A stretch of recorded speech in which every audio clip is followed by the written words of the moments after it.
Hello. Is anybody here and driving the cart? That's what our world looks like today. I was there for a while. I've got the yoke around my neck again. I'm just going to share with you a few slides. This is not news. It's been in the press a lot lately. And the top 1% are under attack, and I'm going to tell you that it's a good thing. It takes $394,000 a year to earn your way into the 1% today. The average annual income in the 1% is about $1.2 million a year. They're pretty well paid. The top 1% in 1960 earned 13% of all annual income. The top 1% last year earned 26% of all annual income. They don't want to give any up. The income gap is growing and getting faster. Estimates are the top 1% will earn over 30% of all annual income in the next 5 years, sometime in the next 5 years. When Rome collapsed, the top 1% earned only 16% of all income. Make of that what you want. I'm going to take you through a little bit of my history. I didn't go to university. Started working basically at the lowest grade job you could in a sawmill, actually right here in Penticton, quite a few years ago.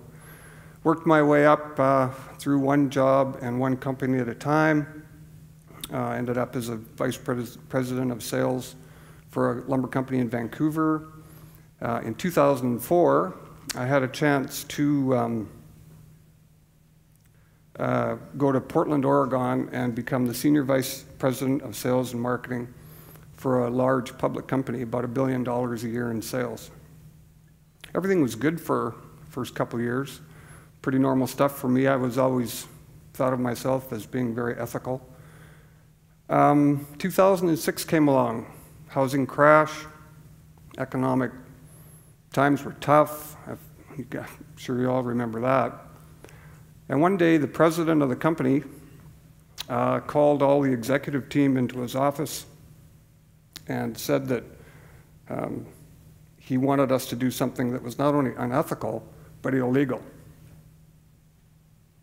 Of the 8 people in the room, I stood up and said no. Fired me on the spot. I guess I'm not surprised. After that, I had 2 more jobs similar to that, one in Canada, one in the US. And amazingly enough, I ran into 2 more ethical choices I had to make. And in both cases, I refused to do it.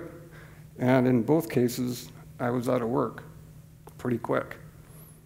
It just didn't seem to me that that was a good place for me in the boardroom of public companies in the US. It just didn't work out so good.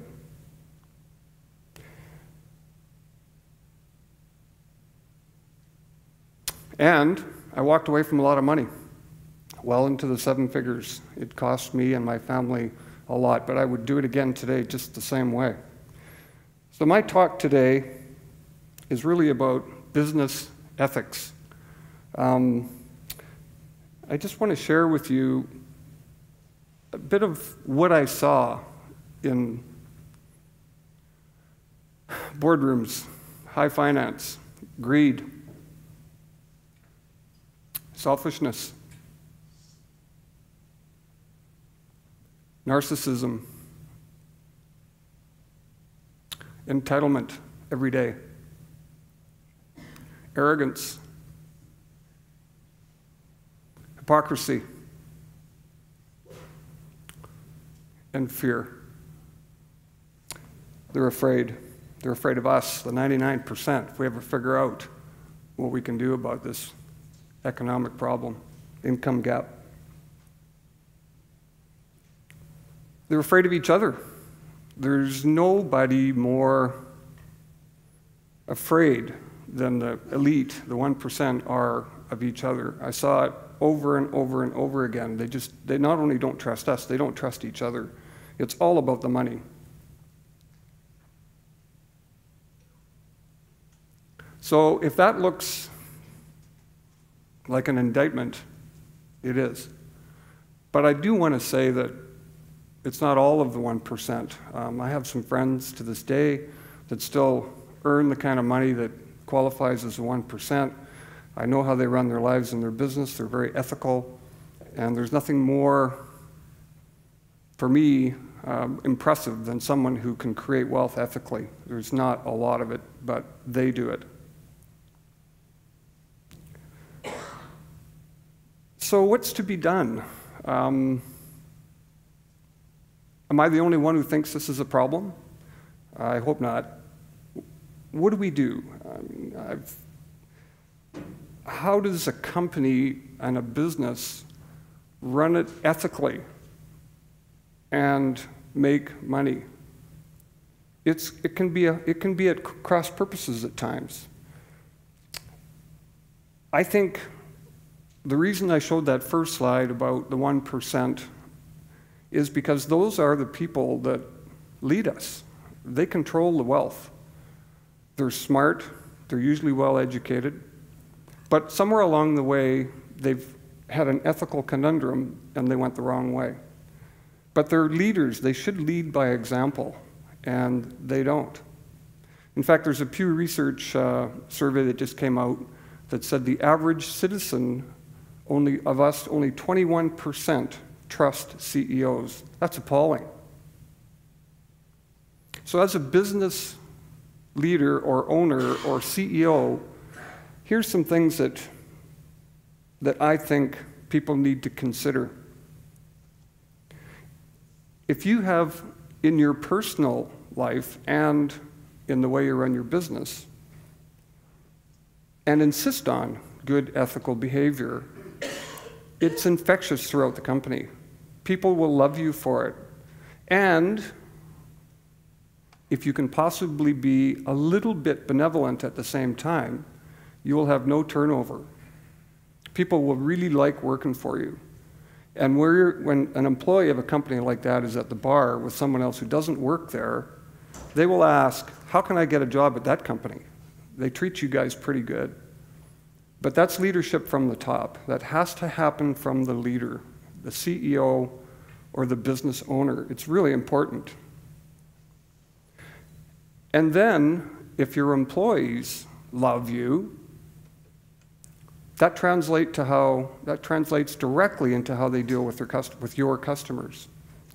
Amazingly enough, your customers start to love you too. Next thing you know, it's good for business. And if you see an ethical CEO or business owner make an ethical decision that costs them money and the people know it, they will really love you for that. So I've got here's some sort of pie-in-the-sky ideas, I guess, about some different things that I think are good practices. A lot of companies don't have in their HR, as an example, their HR staff are not trained in how to recognize and listen to people that might run into an ethical dilemma in their workday. I really believe that employees should be reviewed, part of an employee's review should be on how they handle themselves ethically. And they should be rewarded for that, not punished by telling the truth. And there needs to be some kind of outside resource available to employees and business owners and CEOs when they're faced with a situation. They can have someone to talk to. There's not enough of that out there. So what do we do about it locally? This is big picture stuff. It's out of our control. These CEOs and the 1%ers, they're already committed to their program. But what can we do locally? We can't solve this issue at a big picture, but we can maybe do something local. I want to throw this out to the floor. I mean, nothing better than a TEDx group in Penticton, as an example, does it make sense? Is there room for, and would people listen to it? A group of like-minded individuals who believe that acting ethically is the right thing to do. I would like to be part of that group. And if there's anybody out there who thinks that's a good idea, let's talk. Thank you.